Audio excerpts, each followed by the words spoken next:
El Señor esté con vosotros. Lectura del Santo Evangelio según San Juan. En aquel tiempo dijo Jesús a sus discípulos: Como el Padre me ha amado, así os he amado yo. Permaneced en mi amor. Si guardáis mis mandamientos, permaneceréis en mi amor, lo mismo que yo he guardado los mandamientos de mi Padre y permanezco en su amor. Os he hablado de esto para que mi alegría esté en vosotros y vuestra alegría llegue a plenitud. Este es mi mandamiento, que os améis unos a otros como yo os he amado. Nadie tiene amor más grande que el que da la vida por sus amigos. Vosotros sois mis amigos si hacéis lo que yo os mando.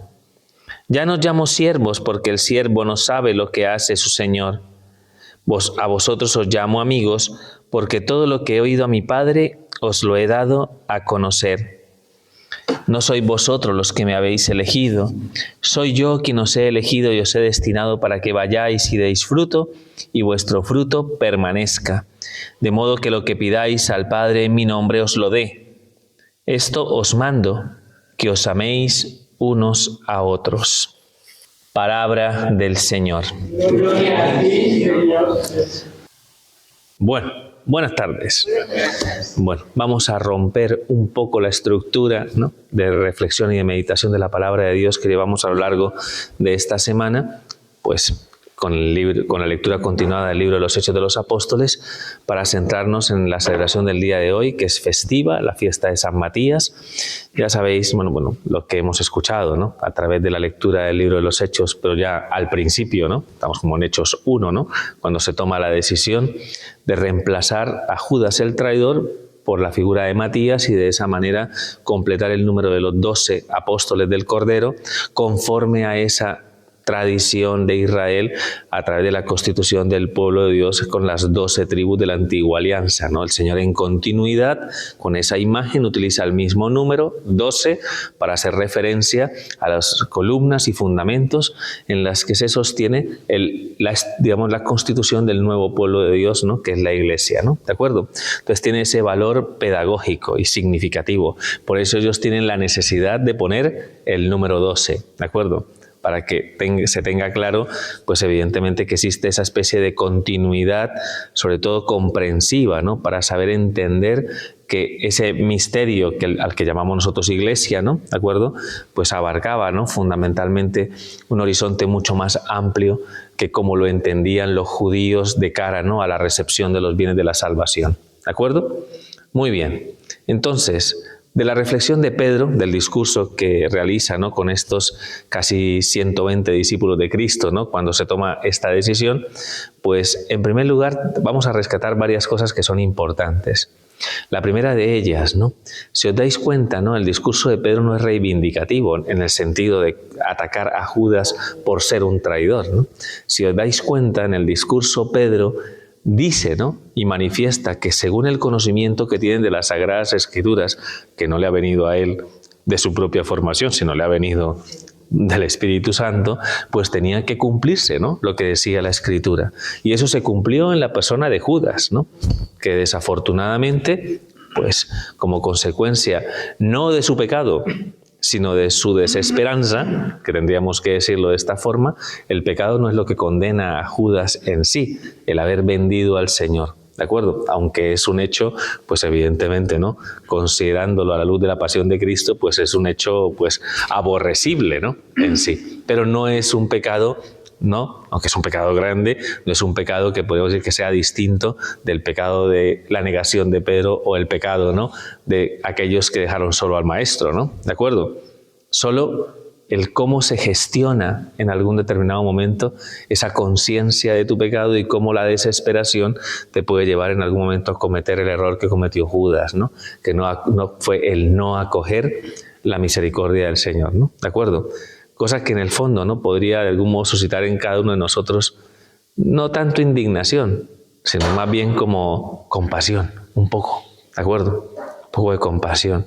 Pedro, desde la consideración de su visión de Dios, se compadece de la situación de Judas y de alguna manera, ¿no?, plantea algo que, pues, de algún modo pienso, ¿no?, que es de una exquisita y madura, ¿no?, perspectiva de fe.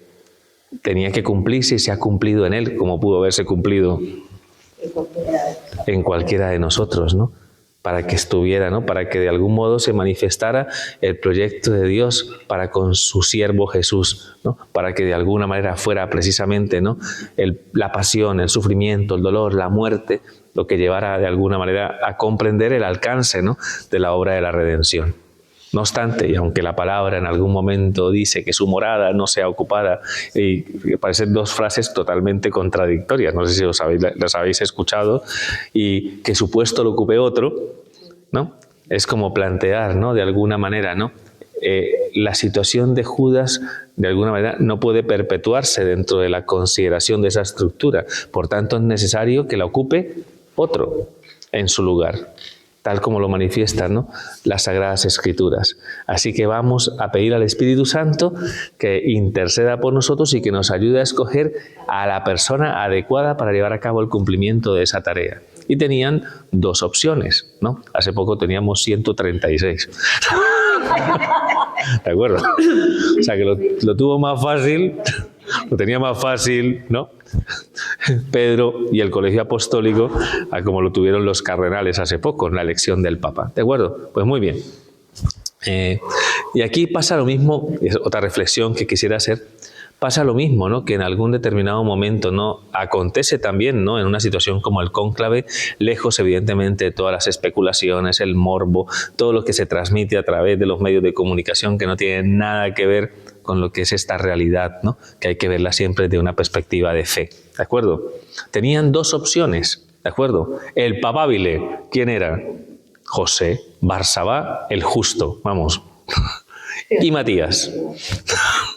No sé si me entendéis. Sí. ¿Por qué los escogen a ellos dos? Porque dentro de todos los que estaban ahí eran los únicos que compartían una trayectoria desde que Cristo de algún modo predicó en el Jordán hasta que ascendió a los cielos. Estos dos habían estado con todos los demás. Casi que podríamos decir, ¿no?, que son del conjunto de estos que Juan el Bautista alcanzó a decir: este es el Cordero de Dios que quita el pecado del mundo, ¿no? Por tanto, podríamos decir que son de los primeros discípulos, ¿no? Entonces están estos dos, pero es evidente, ¿no?, que la palabra de Dios parece favorecer, ¿no?, en gran medida, ¿no?, pues a la figura de José Barsabá, ¿no? ¿Me explico? Porque incluso de alguna manera tiene la apreciación de ser considerado justo, y saber que la palabra justo en el Antiguo Testamento, en la tradición judía, ¿qué es? Santo. No sé si me entendéis, ¿no? No sé si me explico, ¿no? Entonces, claro, vamos, hombre, cualquiera diría, si fuera una decisión humana, pues era súper claro que le vamos a decir a José, ¿no? De Matías es muy majo, pero es que José, ¿no? Poco, ¿no? No sé. Hay un dicho que aquí en el cónclave que suele decir que hay muchos que entran papas y salen cardenales, ¿no? Pues yo creo que pasó algo. ¿Ah? Ahí pasó lo mismo. Claro, por supuesto, ¿no? O sea, de alguna manera, ¿no? Muchas veces los más, ¿no? No siempre es lo que quiere Dios lo que a los ojos de los hombres, ¿no?, nos parece como más atractivo, ¿no? Vamos a decirlo así, ¿no? Lo echan a suertes, ¿no? Tú imagínate un cónclave echándolo a suerte. Madre que no dirían, ¿no? En fin. Pero bueno, lo echan a suertes y al final la suerte, entre comillas, ¿no?, pues ya sabemos que lo primero que han hecho es que invocar al Espíritu Santo y pedir que el Espíritu Santo les ayude, lleva a que en algún momento surja esa novedad. ¡Ostras, ha salido Matías! ¿No? ¿Quién lo diría, no? ¿Me explico? Lo siento por José Barsabá, ¿no?, que de todos modos ahí se quedó en el libro como el justo, o sea que tampoco le fue mal porque quedó en las Sagradas Escrituras, ¿eh? ¿De acuerdo? Tampoco le fue tan mal. Pero a fin de cuentas Matías recibe ese encargo, una gracia extraordinaria para llevar a cabo el cumplimiento de esa tarea, ¿no? Una columna visible, ¿no?, testimonial de lo que es la vida, la muerte, la vida, ¿no?, de este mundo, ¿no?, del Hijo de Dios. Por tanto, ¿no?, su predicación, su palabra, sus milagros, ¿no? Entendéis el valor testimonial que tenían estos, ¿no? ¿De acuerdo? Por todo lo que habían visto, ¿no?, por todo lo que habían sido testigos, pues para que fuera a través de su testimonio columna, ¿no?, en la que se sostiene la fe de ¿quién? de cada uno de nosotros, de la Iglesia, porque le debemos nuestra fe a su fidelidad, ¿no? Y a su testimonio, ¿de acuerdo? Somos herederos fundamentalmente de esta fe, ¿no? ¿De acuerdo? De aquellos que vieron, escucharon y testimoniaron, ¿no? Este gran misterio que es el misterio pascual, la pasión, muerte y resurrección del Señor, ¿de acuerdo? Pues muy bien. Eso es lo que hoy de algún modo reconocemos en la figura de Matías. Y pues el Evangelio es un Evangelio, ¿no? Donde lo que interesa fundamentalmente es una frase, ¿no? Que es con la que hemos iniciado la celebración del día. No sois vosotros los que me habéis elegido, soy yo quien os he elegido y os he destinado para que vayáis y deis fruto y vuestro fruto permanezca. ¿Os dais cuenta, no? Al final todo esto, ¿no? Todo lo que hemos sido testigos a lo largo de estos días, ¿no? El título ese que me gustó mucho, no recuerdo de qué medio de comunicación, la Iglesia ya se ha hecho su papa. ¿Será posible tanta necedad en el mundo? Sí, es como si fuera, ¿no? Como si de algún modo, pues vamos a nosotros aquí, ¿no? Con nuestras luchas y nuestras pugnas de poder y estas cosas, pues vamos a... Fíjate, si al final queda claro, ¿no? Que en la consideración de estas decisiones por parte de los apóstoles, cuando intentaban pedir al Espíritu Santo que manifestara, ¿no? La voluntad de Dios, ¿no? De algún modo lo que pretendían era específicamente dejar que fuera Dios realmente, ¿no? El que en algún determinado momento, ¿no? Determinara en gran medida, ¿no? Cuáles eran los derroteros que tenía que seguir la Iglesia apostólica. Y es lo que estamos siendo testigos a través de la lectura del libro de los Hechos de los Apóstoles. ¿De acuerdo? Todo de alguna manera está condicionado en gran medida por la voluntad específica de un Dios que ama al hombre, ¿no? Y que precisamente por amar al hombre le ofrece al hombre lo que el hombre necesita en razón de su providencia. ¿De acuerdo? Y en esa confianza es donde de algún modo tiene que descansar la fe, sobre todo cuando tenemos que ser testigos de todos estos acontecimientos, ¿no? Que aunque de algún modo están enmarcados dentro de ámbitos institucionales, aunque de algún modo, ¿no? Nos parezca, ¿no? Que esto es una cuestión meramente, ¿no? de llana humanidad, para que nos demos cuenta, ¿no? Cómo la sabiduría de Dios se impone, ¿no? Por encima de nuestros prejuicios racionales, ¿no? De cómo se manifiesta la voluntad de Dios en medio de nuestra vida, ¿de acuerdo? Como el Padre me ha amado, así os he amado yo, permaneced en mi amor. ¿De acuerdo? O sea, esto hay que entender, esto es muy bonito, este texto de Juan 15, creo que es, si no estoy mal, del discurso de la última cena de nuestro Señor Jesucristo con los apóstoles, ¿no?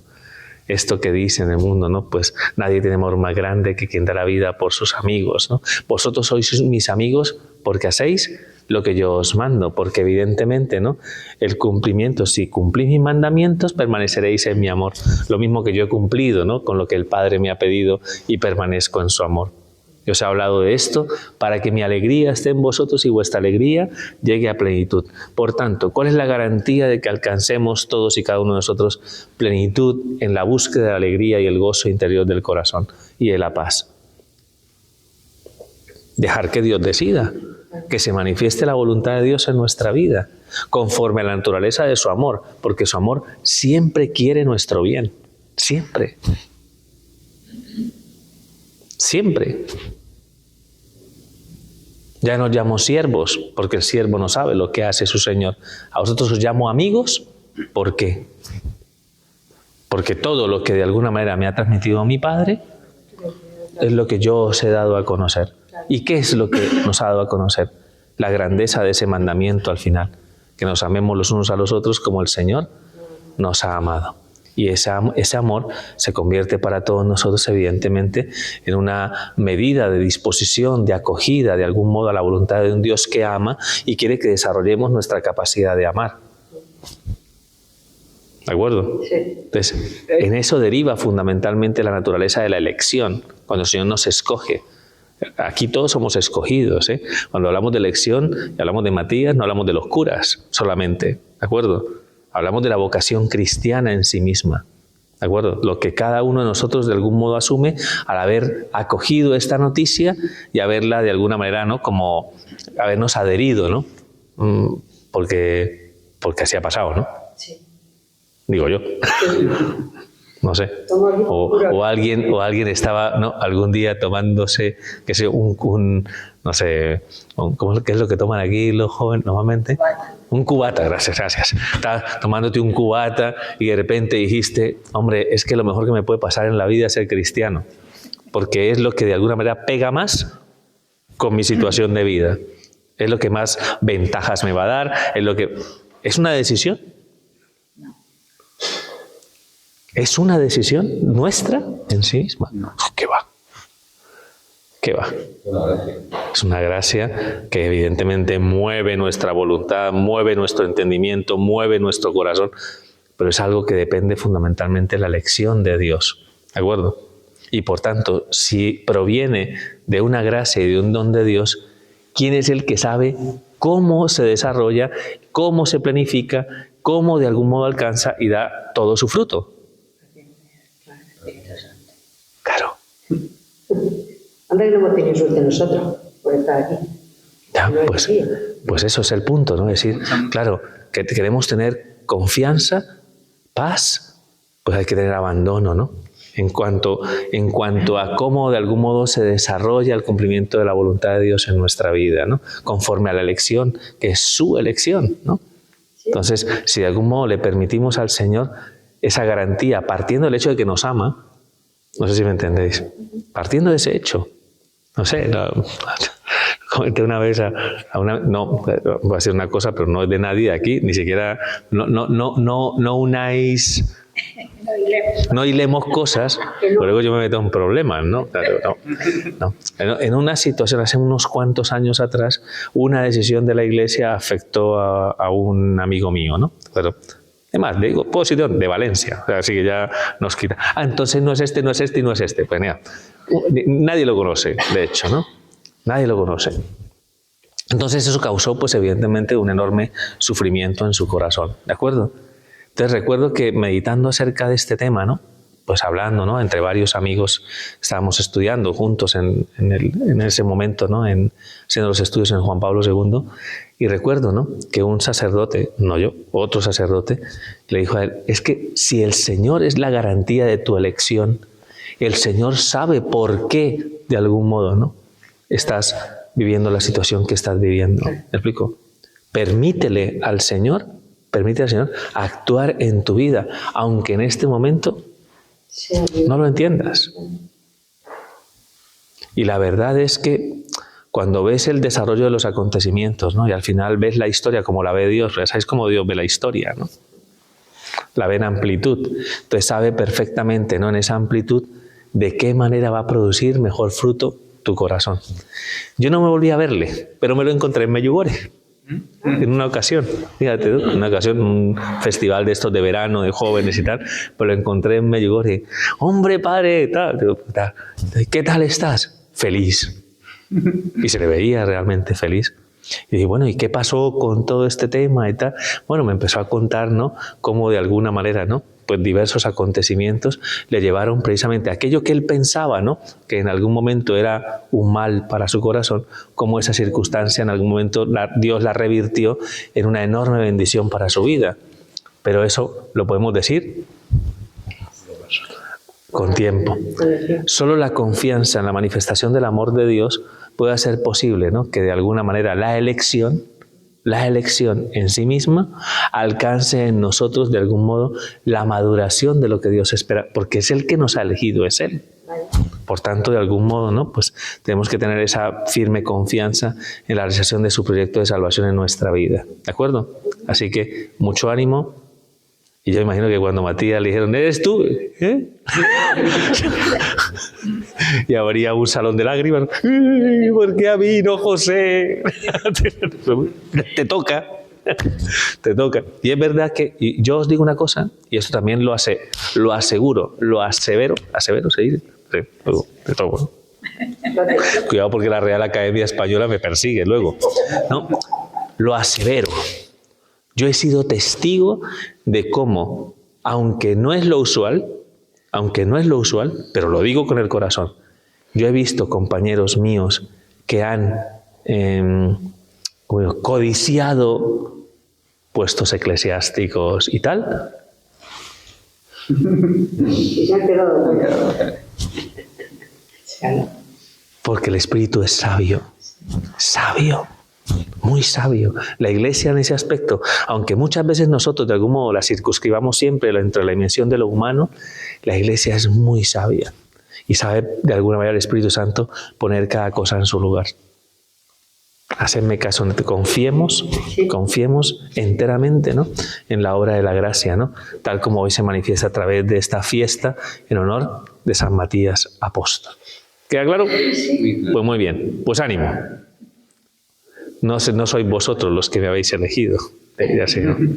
Soy yo quien os he elegido y os he destinado para que vosotros deis fruto y vuestro fruto permanezca. Así que confiad en la obra de Dios en cada una de vuestras almas. Gloria al Padre, al Hijo y al Espíritu Santo.